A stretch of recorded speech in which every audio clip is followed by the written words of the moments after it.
What better way to get energy than to utilize the energy output of a whole star?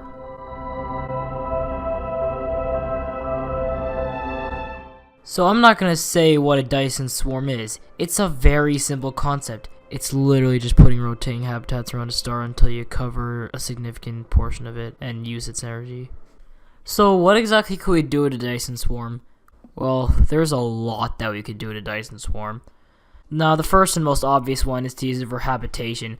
We could cram quadrillions of people into one star system using a Dyson Swarm.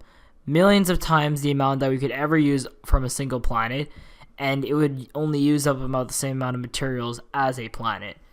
So I could definitely see Dyson Swarms being built for just about every star system that doesn't have any planets that we'd actually want to keep around.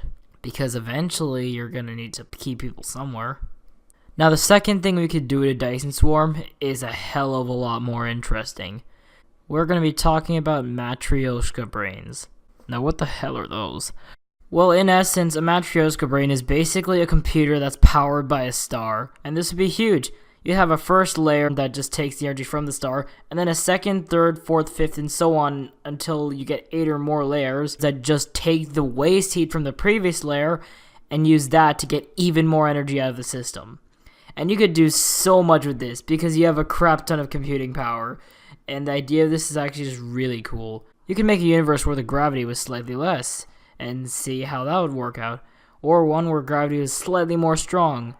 In either case, the universe would be completely destroyed. Or you can make a single shard MMO that has a decillion people on at any given moment. Wouldn't that be cool?